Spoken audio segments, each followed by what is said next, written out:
You may have heard by now, maybe from me, about Sigma's exciting new 16mm 1.4 aperture EFM lens. This lens has supercharged the creative abilities of the Canon M50 and the Canon M6 Mk II, especially for vlogging. But do you know that this lens is actually part of a delightful little trio created by Sigma in their contemporary line? And the beautiful thing is that they are all 1.4 aperture lenses. Of course, Sigma's kind of known for making fast lenses, but this is the first time they've ever made EFM mount lenses, which is the native mount for any of Canon's crop sensor mirrorless cameras. This is a terribly underserved mount, even by Canon, which means that not very many lens options exist for it until now. So today I will discuss, demo, and review the details of Sigma's f1.4 DCDN lens trio. I will break down exactly what you might use each of these lenses for, their strengths and limitations, and show you what they look like in various situations, both good and bad. I will tell you why you really want an aperture as large as f1.4 beyond just getting that creamy bokeh in your imagery. And because the focus of this channel is always more on video than photography, I will discuss some of the video specific things having to do with these lenses, like image stabilization, the parallax effect that you'll get from each lens, and the amount of lens noise you pick up when using in-camera audio. Fascinating. So let's get started. Hi friends, I'm Alicia and this is AMATV, where I help you level up your video production and vlogging skills. And leveling up your lens, especially from a kit lens, is not only going to elevate the look of your footage, it can really open up your mind to what your camera is actually capable of. So there are lots of random lens companies out there, but Sigma is a legendary brand that I've known about since my college days as a photography major. So when they casually sent me a DM on Instagram telling me that they loved the video I made about the 16mm and asking if I would like to borrow the other two lenses in the contemporary trio, just to, give them a test run for about a month or so, I said yes, of course. So I've been experimenting with these sweet, sweet lenses for the past month or so, and especially when used with a gimbal, they produce some stunning imagery. These lenses have a high quality build and pristine Sigma glass. The large aperture will allow you to capture well-exposed video, even in lower light situations. It will also give you that shallow depth of field, so you can really isolate your subject by working with background and/or foreground blur. You can also create those nice circles of light that look like magical pixie dust off in the distance, known as bokeh. And because these Sigma lenses sport 9 diaphragm blades, the bokeh is even more rounded and pleasing than what you'll get from cheaper lenses. But another reason you want an aperture as large as 1.4 is because lenses don't really offer up their maximum sharpness until they have been stopped down a bit. So if you started with a 1.4 and you stopped down 2 stops to say 2.8, you're still going to be working with a 2.8, which is very large, and you can get that blur and all that good stuff, that shallow depth of field. Whereas if you were to start with a 2.8 and stop it down, you'd be at a 5.6 at this point, so you'd get that maximum sharpness, but you wouldn't get the benefits of the large aperture. So starting at a 1.4 is the best way to get that professional look, that background blur, and that beautiful bokeh. So here are my newly acquired babies, all in a bundle. We have the 56mm, the 30mm, and the 16mm. Now, if you don't already know, these are fixed lenses, so there is no changing focal lengths, there is no zoom, and some of you might think, well, that's no fun, but really it is, because fixed lenses are considered optically superior. So think about it, if the mechanics of the lens don't also have to be built to change sizes and zoom, then more effort can go into nailing the lens optics at just one focal length. But rather than think of them as individuals, the idea is to think of them as a trio that when working together can cover all of your basic focal length needs. They're priced very well to suit the cameras they are made for, each being between $280 and $430. But if you were to buy them as a trio, you could get a bundle rate of a little bit over $1,000, which is definitely what a fancy zoom lens would cost if it covered all of these focal lengths. And it definitely would not have a 1.4 aperture, definitely not at the largest focal length. And the bundle, you can get like a little carrying case for it too. Now, I'll go ahead and make the blanket statement that these lenses are amazing for photography, but they definitely have their place in consumer video as well. The one main thing that you might be concerned about is image stabilization, because there is no image stabilization built into the lens. So this is a problem varying with each lens, and I will demonstrate it to you here shortly in a side-by-side comparison. But it's important to remember right off the bat that it can be solved with the help of a gimbal. And because they are making smaller gimbals now for these mirrorless cameras, a gimbal setup with a mirrorless camera and a Sigma lens is actually pretty affordable, relatively affordable compared to what it used to be. I did an entire video on this recently about my Canon M50 with the gimbal and the Sigma vlogging lens and the setup and how it's all put together, there, so check that out if you'd like to learn more. So let's talk about the 16. Here are some specs for the Sigma 16mm f1.4, and what is so special about this lens is that there has never been a lens on the market like it ever before. So it's the EFM mount. It is wide enough for vlogging. 16mm is wide enough to get a front-facing vlog shot, and it is 1.4 aperture. You can see that the 16mm is the largest of the three, and it's not exactly small, unfortunately, but what I love about it is that it does not need any additional adapter. So if you're using an M-mount camera and you're using the Canon EFS or EF lenses, you need that adapter, which adds like that much to it. So this is just the size of the lens, and I think this extra size is totally worth it for the quality that you get from it. I suppose the main vlogging lens competitor to the Sigma 16 is Canon's 11 to 22mm lens, but it starts at an f4, which just isn't as fun. Overall, I think this is the most versatile lens and that it can handle everything from people to places and generally just show off your perspective as you might see it. So here are some of the best use examples that I found for Sigma's 16mm EFM. If you want to capture bigger things like a full landscape or a large building, then a lens this wide is absolutely necessary. Or if you find yourself in a smaller space, you have more of a chance of getting more of it in frame with a lens like this. It can make small spaces look bigger, but in a subtle, natural way, not like a GoPro kind of way. It's also great for moving subjects who might try to move out of frame unexpectedly, like animals or toddlers. Traditionally, a lens this wide wouldn't be the best choice for portraits, but it definitely works with only minor distortion of the face as long as the camera is a reasonable distance away. And of course, you're definitely able to vlog with this lens. It's wide enough to include your face when holding the camera at arm's distance. And if you want it wider, you could always use the old curved GorillaPod vlogging trick to gain a little bit more distance as well. Now, of course, on the downside, it is a little bit heavier for vlogging shots. It's definitely possible, but if you do plan to talk to the camera for long periods of time, you might struggle a little bit. You could consider setting the camera down or just doing shorter clips. Overall, I still think it's worth it to be able to have a lens like that rather than have a lighter lens just so you can hold it more easily. Now, as for stabilization, the wonderful thing about this lens, the 16, is that because it's so wide, it's naturally more stable than a longer lens would be anyway. I've been shooting plenty of vlog-style footage like this by hand-holding my Canon M50 with this lens, and the results are pretty decent. Of course, there are tricks and techniques that you always want to use as a videographer to shoot more stable footage, and I do have a video all about them if you'd like to learn more about some of the things you can do. But overall, as long as you're a little bit careful, you can definitely capture smooth enough shots of things around you with this lens. Of course, there are plenty of awesome gimbals that can handle this camera and this lens to offer up some crazy smooth footage, and I will link below to the one that I'm using in many of these shots today, as well as some other gimbals that will work great with this setup that I would really like to try. If you're using any of these gimbals, let me know, because I would love to hear what you think of them. And that seemed easy. Like, is the 16 really just the best?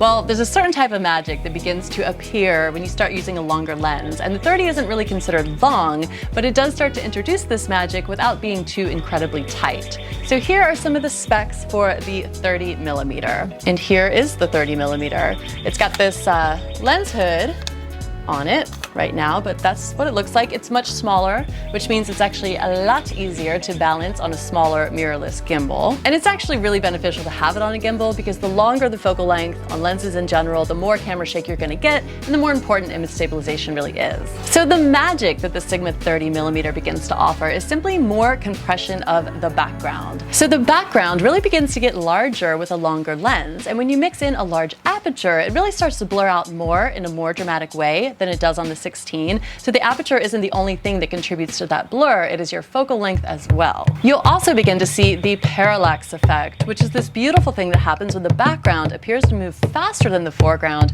when you introduce motion. And I will demo more of this in a moment, including a side-by-side with each lens, because it's just really kind of interesting. So here are some examples of best uses that I have found for the Sigma 30mm EFM. First, it is great for well-balanced shots of people, meaning that there is some subject isolation, but the background isn't completely blurred out. Inside of spaces, it will help you highlight more detail of what's going on rather than just capturing the big picture or just zooming in on one thing. Generally, it's great for the same things the 16mm is good for. It's just going to give you a slightly different look, just like a closer, more personalized look. Overall, it's just a beautiful, well-balanced lens that captures the best of both worlds between wide and tight focal lengths. So here are some specs for the 56mm. A longer lens like this is great for close-up product shots shots if you're doing any sort of promotional content or just want to show anything in great detail close up. That is, as long as you have a way to stabilize the shot, because you guessed it, this one is going to be the shakiest of them all. This is also classically going to be the best lens for portraits, whether it's photography or videography, because it's going to provide you the most subject isolation and really blur out that background. You can see here that with some distance between the background and the subject, the background practically disappears. Not disappears, but it just blurs to the point of unrecognizability. Another obvious reason is that using a longer lens will allow you to capture something further away.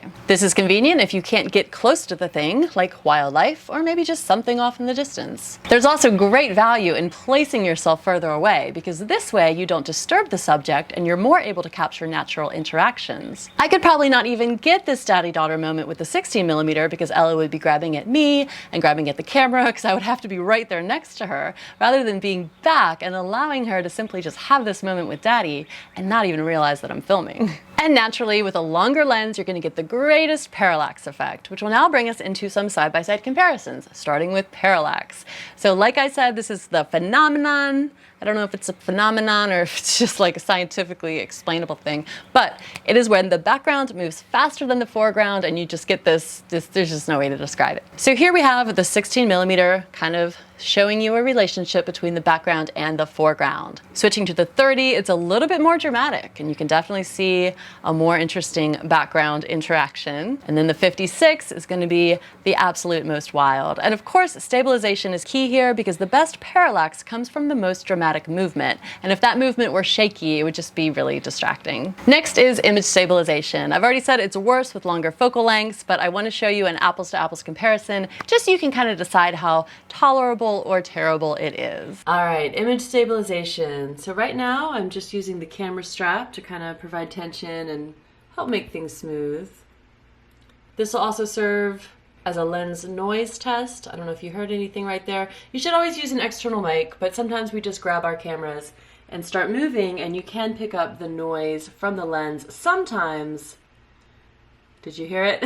When you autofocus. And this is just a natural thing for lenses. And it really only matters if you are trying to capture the actual audio, because if it were just B-roll and you heard some lens noise, you would cut that, you would cut that audio anyway. And the 30.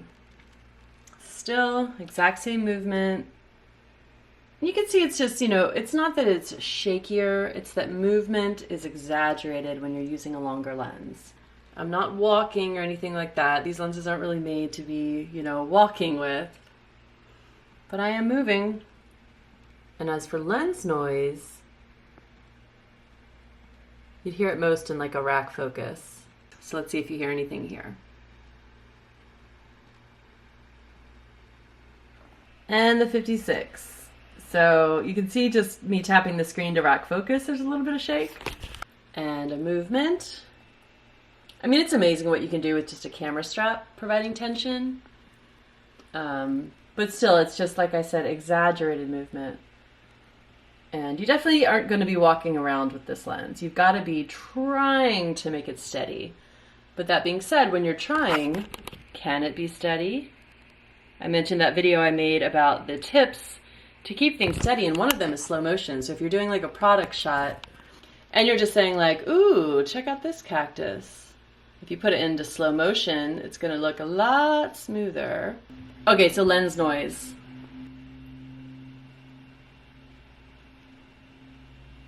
Can you hear it? Maybe with headphones? We don't want to hear it anyway. So yeah, overall, I wouldn't be so afraid that there's no built-in IS, because honestly, built-in IS in lenses is not that great. It's helpful, but what's more helpful is your efforts as a videographer. However, with a gimbal, you can see how the shakiness is greatly reduced with each lens. Videographer placement. So this next part is really meant to help you understand where you need to be as a videographer in relation to the subject at different focal lengths. If you are filming in a big field and you were able to tell your subject exactly where to stand and you had no restrictions whatsoever, then this might not matter as much, but it is going to matter in real life situations because sometimes you can't get closer and sometimes you can't back up. So let's get into it. We're going to film a flower with each different lens, and you can see how my placement as a videographer needs to change in order to keep the flower at the same size and what it looks like when I back up. Okay, so here's a quick distance test. There's one flower in this tree we're going to focus on. It's this pink flower right here. We're gonna start with the 16. So to get this guy to really fill the frame, I've gotta get up pretty close. Like I'm pretty close right now, just a few inches away from it. Backing up, we get a lot of the trees just this far back. It's just all trees. One little flower. Of course it is a look when you're close up because you do get some of that, lots of that cool detail and texture in the background. Switching to the 30. I like the 30. To get the flower right about the same place in the frame, I'm further away. It might not look like it, but the lens is several inches further away, maybe 6 inches further. And then when I move further away, the flower is just like bigger. It's just bigger amongst all these trees and things. And now the 56, which probably would be the best choice lens for a situation like this. All right, I'm at a comfortable distance now, and it's all flower with less background. This is where you'll run into problems if you do want to capture a lot because I'm pretty far back, but I have to go way far back in order to capture a bunch. I'd have to go really, really far back. Now, a stationary flower is one thing, but I have come across both convenient situations and annoying situations when trying to use fixed focal length lenses. Obviously, when you're using the 16, you need to be close to something in order for it to fill the frame if it is something small. And that's fine if it feels natural to be close to that thing. Now, I know I said earlier I really enjoyed filming Ella from a distance, but I've also really enjoyed filming her with the 16 because she has this tendency to just come right up at me and just be right up at my lens because she wants to be right next to me. And what I did find difficult was filming her with the 30 because that was when I needed to maintain this distance of about, I don't know, 5 to 7 feet, and she was not having it. It's like she knew I was there, but I wasn't right next to her. I mean, maybe that's more of a like videographer mom paired with a clingy toddler specific issue, but still, it's just something I noted. Okay, so it's a little bit later now. My family is home, so you might see them running around in the background, but I still have more to tell you. Okay, so similarly, with the 56mm, you have to be very far back. In a lot of cases, in order to fit your subject into the frame, like if it's a person, you need to back up away from them. So if being very far back feels natural to you, then it will likely work. However, it might feel extremely annoying to have to back up so far, especially if you don't have room to do so. So if you're in an interior, there's going to be walls around you. It would have to be a very large room in order for you to back up as far as you need to. Also, if you're in a crowd, you need to be very far away from your subject. So if there's people kind of just wandering around, it's very likely they might wander into your shot.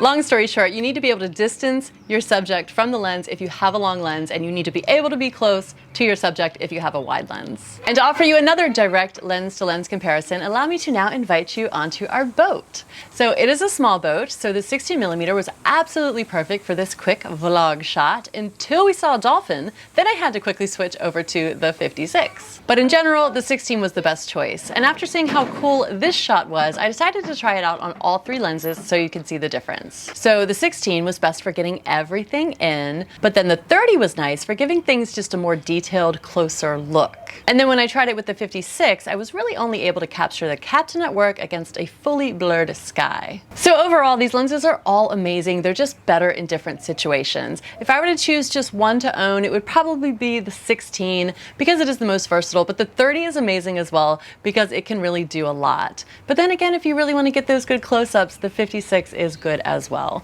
So tell me what you think. What kind of shots do you like to include in your videos, whether they're vlogs or other videos, if you do product videos and stuff, and let me know if you've tried out any of these Sigma lenses or what your favorite lenses are in general. If you'd like to see my full review on the Sigma 16mm, I will link that in the description below. And also, if you have any other questions about these lenses that you think I left out in this video or things you'd like to see me compare, let me know, because I think Sigma might let me hang on to them for another week or so. Also, it's a great time to follow along on Instagram. I've been making stories pretty much every time I sit down to film a video. I'll jump on there and ask you guys what questions you want me to answer and what you would like me to put in the video. So you can find me there at MATV. And if you want to find out some more things about how to level up your video production and vlogging skills, then do check out all of the other videos on this channel. There's a lot of great information. All right, guys, I'm Alicia, and I will see you in the next video. Bye.